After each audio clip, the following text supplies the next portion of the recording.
Right చెప్పండి. చాలా గట్టిగా చెప్పారు రియాజ్ గారు. ఏది రేవంత్ రెడ్డి గారు ఎంత గొప్పగా మాట్లాడారన్న దాని మీద ఆయన కాన్సన్ట్రేట్ చేసి చెప్పారు. రియాజ్ అన్న చాలా బాగా మాట్లాడినాను. రియాజ్ అన్న పార్టీ కాబట్టి మాట్లాడతాడు. నేనేమంటా మౌలిక ప్రశ్నలు రియాజ్ అన్నకు స్పందిస్తున్నా. అన్న మీ ముఖ్యమంత్రి మీ పార్టీని 2 లక్షల ఉద్యోగాలు ఇస్తాను, జాబ్ క్యాలెండర్ ఇస్తాన్నది. మీ రాహుల్ గాంధీ, మీ ఇప్పుడున్న రేవంత్ రెడ్డి అశోక్ నగర్కి వచ్చి ఛాయ్ తాగి మీ ఉద్యోగాలు మీకు చేతిలో పెడతామని మాట్లాడినారు. ఏం జరిగిందన్న 20 నెలల్లో వాళ్ళ మీద లాఠీచార్జ్ జరిగింది. నిన్నగాక మొన్న మీ ఎమ్మెల్సీ అశోక్ నగర్ పోతే దయాకర్ గారు 100 మంది విద్యార్థులు ప్రశ్నించారు.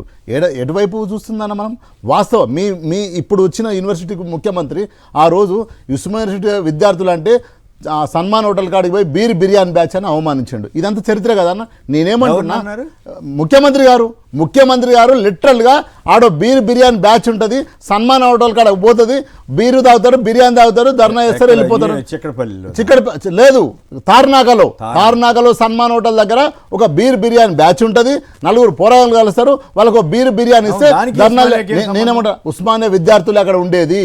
ఉస్మానియా విద్యార్థులు అట్లా అవమానించిన వాళ్ళను నిన్న మొత్తం మీరు కంచెలు వేసుకొని విద్యార్థులందరినీ 3 రోజుల నుంచి అరెస్ట్ చేసి, నేనేమంటున్నా యూనివర్సిటీకి ముఖ్యమంత్రి పోవడంలో అభ్యంతరం లేదు, కానీ మీరు చెప్పిన హామీలేంది? 2 లక్షల ఉద్యోగాలు ఏవి? జాబ్ క్యాలెండర్ ఏది? అశోక్ నగర్లో మీ రాహుల్ గాంధీ వచ్చి ఛాయ్ తాగి మీకు ఉద్యోగాలు ఇస్తే నోటిఫికేషన్లు ఇస్తానని నోటిఫికేషన్లు ఇవి. నేను ఇచ్చిన 60,000 ఉద్యోగాలు నోటిఫికేషన్లు 40,000 నువ్వు కంప్లీట్ చేసి 10,000 నీ అకౌంట్లో వేసుకొని మొత్తం 60,000 నాయని చెప్పుకున్నావు కదా. నేను బాజాబ్తో చెప్తున్నా, 1,65,000 పైన ఉద్యోగాలు మేము ఇచ్చిన 10 ఏళ్ళల్లో మీరు 2 లక్షల ఉద్యోగాలు ఇస్తున్నారు. ఏ విద్యార్థితోనైనా మీరు మాట్లాడగలుగుతారా అన్న? ఈరోజు స్పష్టంగా అన్న మీరు గుండెల మీద చేసుకొని చెప్పండి. మొన్న దయాకర్ గారు పోయారు, ఉద్యమకారుడు, మాతో పోతే అశోక్ నగర్లో పోతే 100 మంది విద్యార్థులు ప్రశ్నించారు కదా అన్న. మన వీడియోలు చూసినాం కదా అన్న. దయాకర్ అన్న మీకు ఉద్యోగం దొరికింది, మా ఉద్యోగం సంగతి ఏందని 100 మంది విద్యార్థులు ప్రశ్నించారు.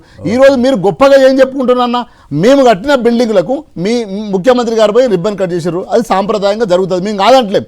కానీ మీరు ఇచ్చిన అవుట్పుట్ ఏంది? 20 నెలల్లో మీకోసం విద్యార్థులు కాలుకు బల్బం కట్టుకొని గెలిపించారు కదా. వాళ్ళే చెప్తున్నారు కదా, మేము మా తల్లిదండ్రుల దగ్గర పోయి ఓట్లు వేయించినాం, మిమ్మల్ని గెలిపించినాం, మా ఉద్యోగాలు ఏమని అడుగుతున్నారు కదా.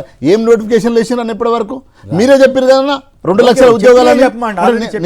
నేనేమంటున్నా, అబద్ధాలు మాట్లాడి ఈరోజు ముఖ్యమంత్రి గారు పోలీసు వ్యవస్థను పెట్టుకొని డీజీపీలను పెట్టుకొని మొత్తం పెట్టుకొని అడిగిపోయి 4 మాట్లాడి వస్తే ఏం మెసేజ్ ఇచ్చినారు? ఆక్స్ఫర్డ్ గా చేస్తానని చెప్తుంటే ఆయన సార్ ఇప్పుడు ఇంతకుముందు మన ప్రకాశ్ అన్న చెప్పింది కదా 500 కోట్లు ఇస్తానడు. ఏమైపోయినాయి సార్? 6 గ్యారెంటీలు అన్నారు, ఏమైపోయినాయి సార్? తులం బంగారం అన్నారు. మాటలే సార్, వాళ్ళ మాటలు తప్ప ఏమున్నాయి సార్? ఉద్యమంలో కేసీఆర్ గారు వెళ్ళలేకపోయిన యూనివర్సిటీకి ఆయన వెళ్ళగలిగాడు. యూనివర్సిటీ ఎక్కడ ఉంది సార్? హైదరాబాద్లో ఉంది కదా, వేరే పాకిస్తాన్లో లేదు కదా. వెళ్ళకపోవడం ఏమున్నది? నేనేమంటున్నా, మీరు ఇచ్చిన సార్ మేము మొట్టమొదటిసారి ఒక బీసీ చరిత్రలో 50 ఏళ్ళు పరిపాలించిన కాంగ్రెస్ పార్టీ ఏ రోజు కూడా బీసీలను ఎస్సీలను చేయలేదు. ఈరోజు ఇప్పుడు అనివార్య పరిస్థితుల్లో ఈరోజు చేసినాం.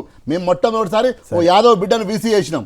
మొట్టమొదటిసారి సార్ 100 ఏళ్ల చరిత్రలో నేనేమంటున్నా, మీరు ఇచ్చిన హామీలు విద్యార్థులు ఎందుకు మరి నిర్బంధించారన్న?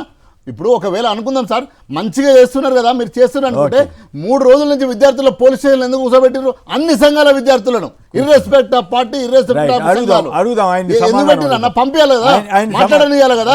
సమాధానం అడుగుదాం.